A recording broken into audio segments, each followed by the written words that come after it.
Nawawala ng pag-asa dyan, may pag-asa yan, huwag kayong mawala ng pag-asa. Lahat magkakatrabaho dito sa Macau, yung mga naghahanap ng trabaho. Totoo yan. Ang haba ng time mo mag-apply, ang haba ng time mo magpasa ng mga resume pero di mo magawa, di ko alam bakit. May mga wifi naman dito yung mga sa Macau. Tsagain mo, huwag kang tamarin. Para sa iyo yun. Kasi sinasabi ko sa iyo, pag tinamad ka, makakapag-comment ka talaga sa vlog ko na, idol, di pa ako makahanap ng trabaho isang buwan na. Ganun talaga eh, tamad ka eh. Paano ka makakahanap trabaho? Hello guys, magandang gabi. Ayan, gabi na naman tayo nag-vlog. Always naman. Ayan, welcome sa YouTube channel ko, sa Kamutika TV.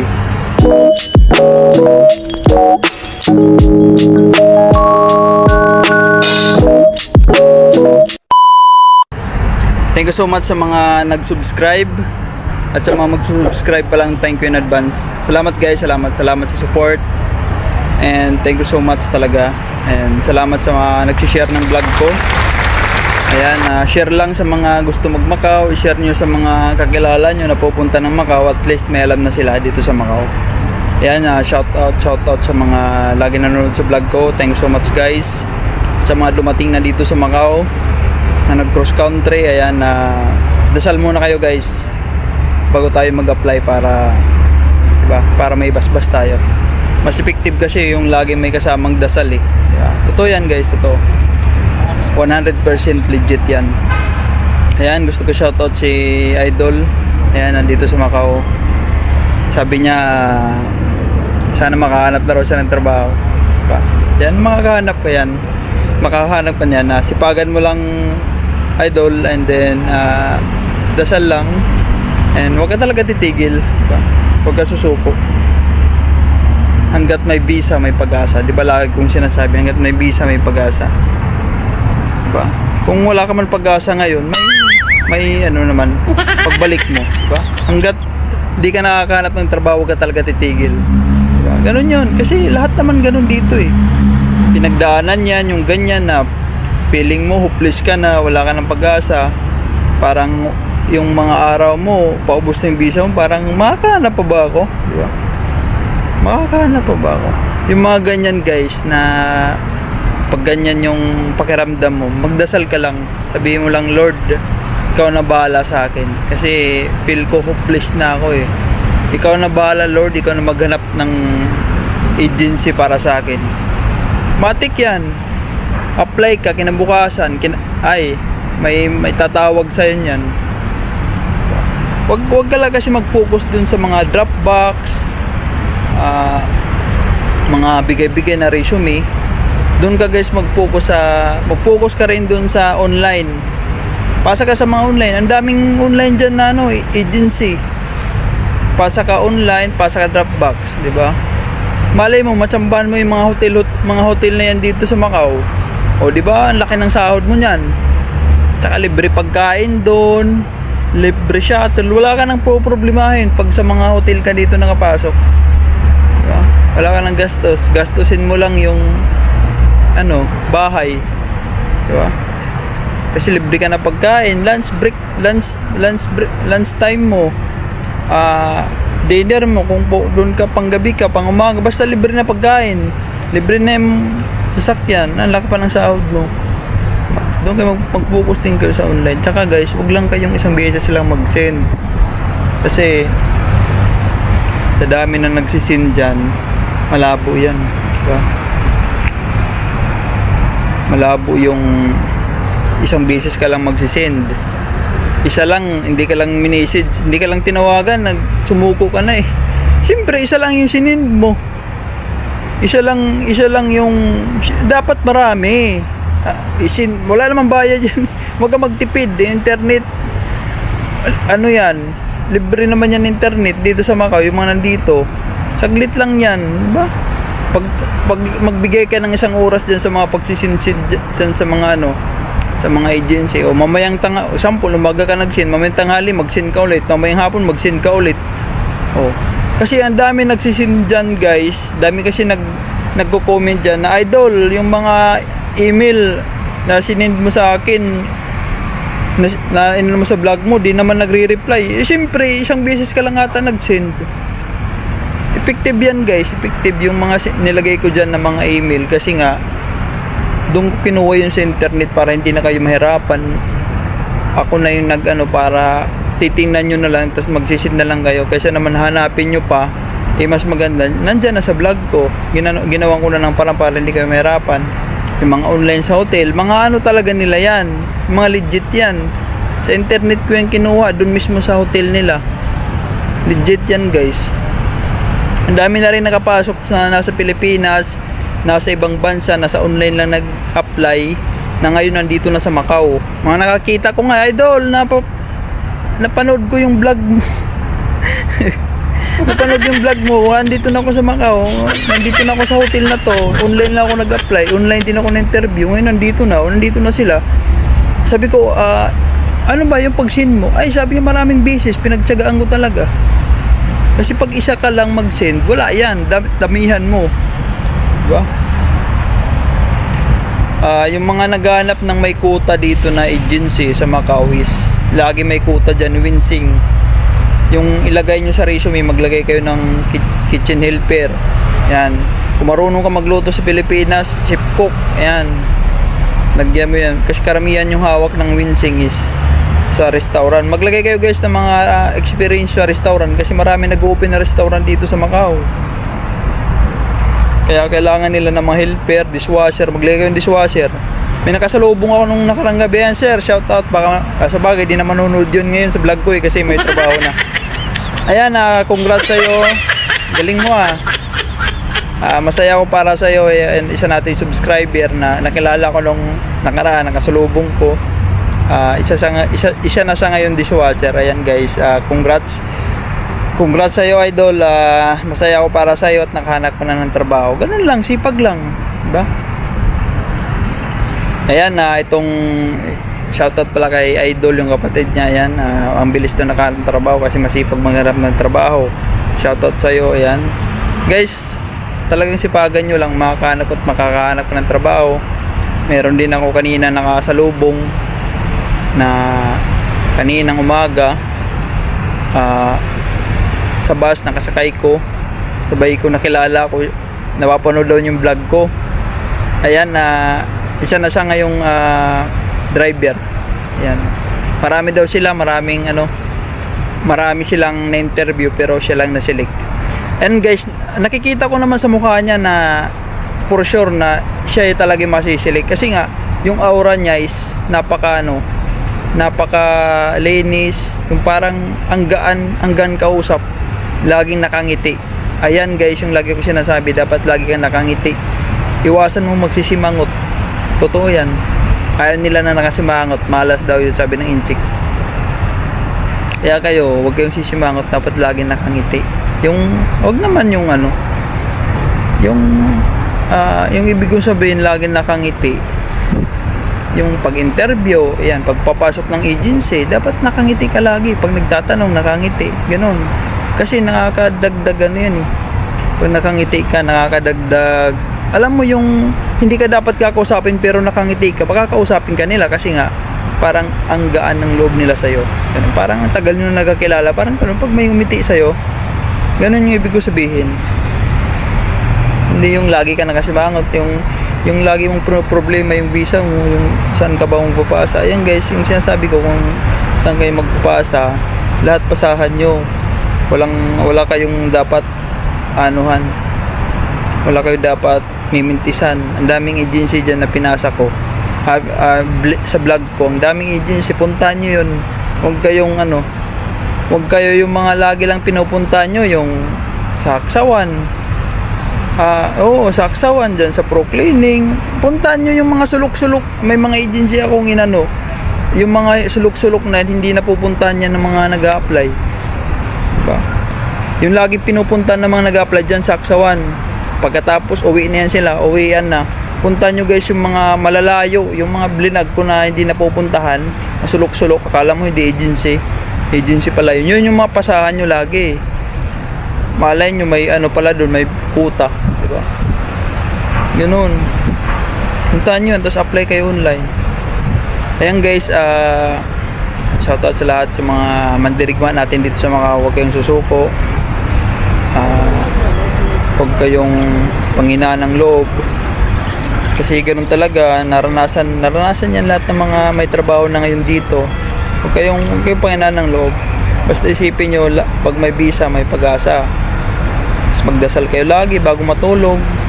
Na sana Lord, bukas i-guide mo ako doon sa agency na may kuta pag nag-apply ako bukas. Ganun. Si Lord naman, gagawin yan, ihahanap pa na niya na may kuta para kinabukasan, doon ka niya i-guide. O dito ka, ganito, puntahan mo tong agency. Parang naano mo sa utak mo na punta mo tong agency, may kuta to.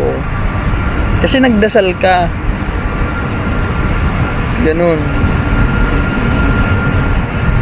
At saka guys, ayusin pala nating resume natin. Ayusin yung resume nyo. Lakihan nyo yung pangalan nyo. Pangalan nyo, lakihan nyo. Yung objective na yan guys, ilagay nyo na sa huli yan. Yung objective na yan.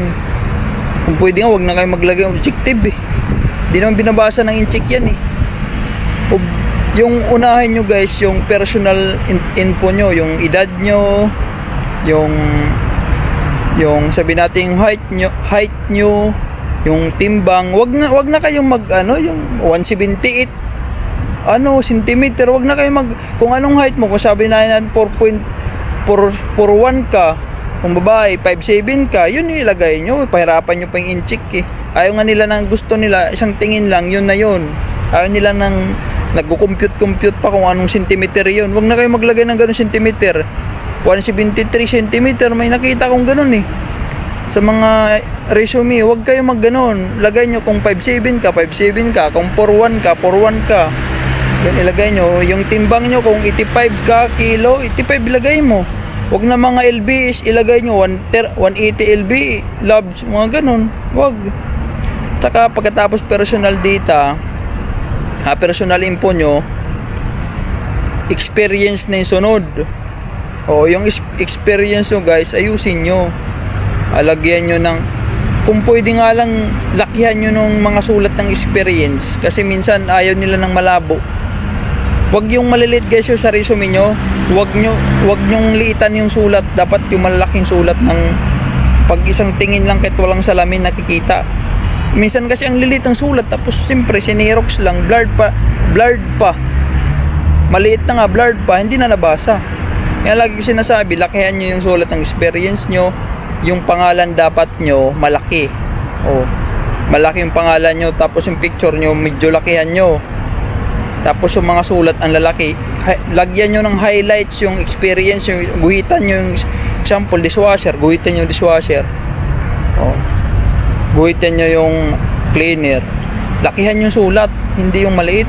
Para kita agad, pag sinabing, kailangan ko ng quota ng cleaner, pag naghanap yan sa mga resume, yung mga hindi nila nakikita yung malabo, itapon yun. Pag nakita nila yung resume na may malaking sulat, nakita agad na cleaner, kunin nila yun. Ganun yun guys, based yun sa experience ko. Kasi dati nag-a-apply ako, sa apps lang ako nag-apply, naggawa ng resume sa apps. Ang pangit pala sa apps kasi nga maliliit, hindi mo malakihan yun dun eh, sa apps eh. Kung anong tinype mo, yun yung lalabas. Di katulad pag sa computer ka gumawa, ma-adjust mo, pwede mo lakihan ng sulat. Pag sa apps, pangit. Huwag kayo na sa apps guys. Huwag na kayo maggawa ng resume sa apps. Tsaka pangit yung labas. Di maganda. Pagawa kayo sa maganda sa Pilipinas kayong pagawa, mas mura. Dito kasi mahal sa Macau. Pagawa kayo ng resume at damihan nyo yung experience guys. Damihan nyo, mga cleaner, dishwasher, kitchen helper, ano pa ba, room attendant, security kung lalaki ka. Kung sa babae naman, kung maglagay kayo ng DH, kung gusto niyo sa bahay. Diba? Huwag kayong mamili ng trabaho dito guys sa Macau. Kung anong, kasi example sa agency, magbibigay kayo ng resume. Hindi yun yung, kung di ba sa agency na yun, di mo alam kung anong kuta nila eh. Minsan may kuta sila kitchen helper, aalokin ka o nasili ka nila, may experience ka ng kitchen helper, tatawagan ka nila for interview. O tapos ayaw mo palang kitchen helper. Huwag ka muna mamili ng trabaho kasi mahirapan ka makahanap dito ng trabaho pag namimili ka. Magtanggapin mo muna ngayon kung anong trabaho na nandyan. Tapos saka ka na tapusin mo yung kontrata 2 to 3 months bago mag-in yung kontrata mo, finish contract ka. Saka na mag-apply ng ano, kasi mas lamang ka sa mga mandirigma ngayon dito na bago. Kasi ikaw ma-experience ka na ng Macau, mas priority ka nila dito sa Macau. Huwag muna kayo mamili, ay nako. Pag mamili ka ng trabaho dito, sinasabi ko sa'yo, mag-exit ka ng Thailand. Diba? Huwag nyo muna isipin yung malaking nasahod. Isipin nyo magkaroon ka ng experience dito sa Macau. Resume nyo, kabisaduhin nyo yung mga nailagay nyo doon. Kasi ang dami na-interview na walang alam doon sa pinaglalagay niya doon sa resume. Alamin nyo guys. Diba? Huwag nyo namang masyadong doktorin na obvious. Yung doktor na dinoktor nyo na alam nyo para di halata. Yun yung ibig ko sabihin. Diba? Yun yung buti nga dito, pasalamat kayo, walang certificate of employment, 'di ba? COA, di kayo pinapahirapan. Requirements, passport lang. O 'di ba? Birth certificate lang kasi titingnan 'yon dun sa sa nanay mo, middle name, sa tatay mo. Di katulad sa Pilipinas na daming daming requirements, takot-takot. Dito passport lang. Kahit pumunta ka dito sa Macau, mag cross country ka, passport lang dala mo, tapos birth certificate, yun lang. Wala nang iba, huwag ka nang dala. Maliban na magsisecurity ka, NBI, kailangan NBI. Ganun. Mga magsisecurity, NBI, tapos yung gusto mag-driver dito sa Macau, mag-ano kayo ng i-renew nyo na yung mga driver license nyo dyan sa Pilipinas bago kayo pumunta ng Macau. Diba? At least pwede kayo sa car wash, pwede kayo sa mga kung marunong ka mag-ayos ng mga sasakyan, pwede ka doon sa mga talyer dito, maraming talyer. Diba? Ganun. Daming pwede applyan dito guys. Magpasok kayo sa mga hotel dyan, sa mga reception, yung malilit na hotel dito. Pasok kayo doon. Sa dami na ng turista dito sa Macau ngayon, kailangan na nila ng mga room attendant. Pasok kayo dun, punta kayo sa reception, magtanong kayo.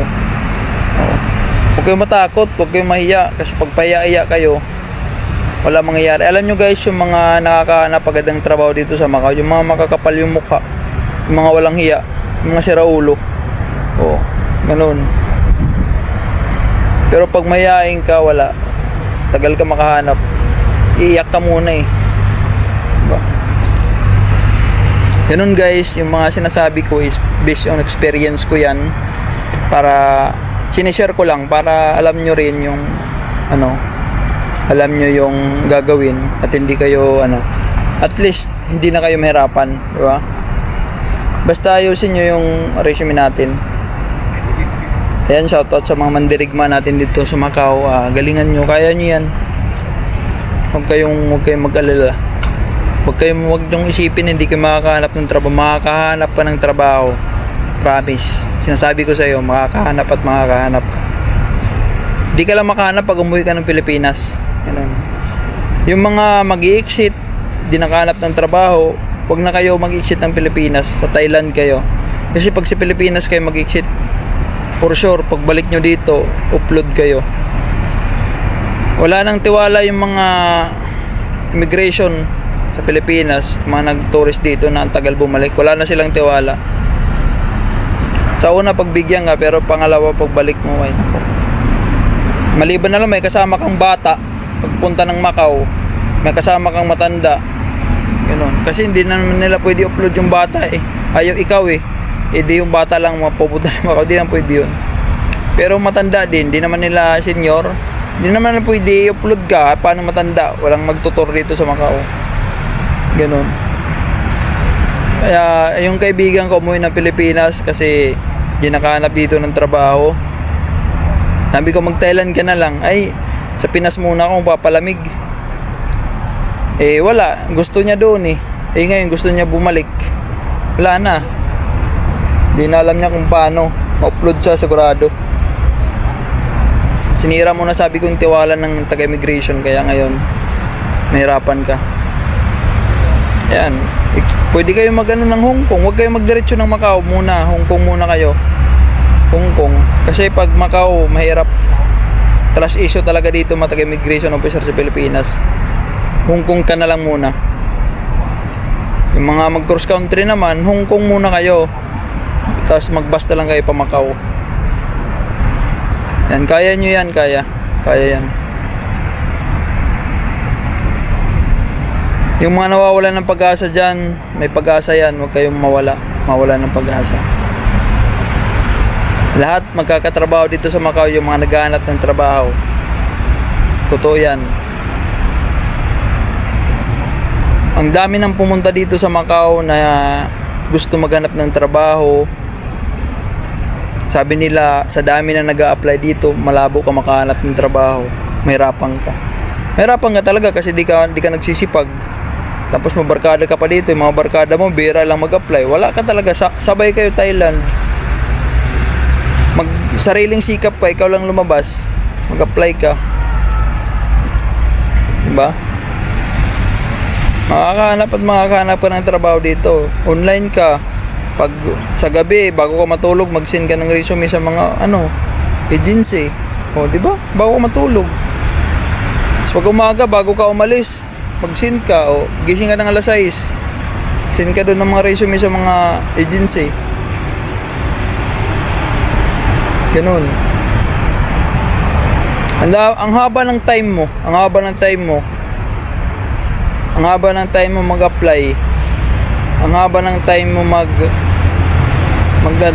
magpasa ng mga resume pero di mo magawa. Di ko alam bakit. May mga wifi naman dito yung mga sa Macau. Tsagain mo, huwag kang tamarin. Para sa yun. Kasi sinasabi ko sa iyo, pag tinamad ka, makakapag-comment ka talaga sa vlog ko na, idol, di pa ako makahanap ng trabaho isang buwan na.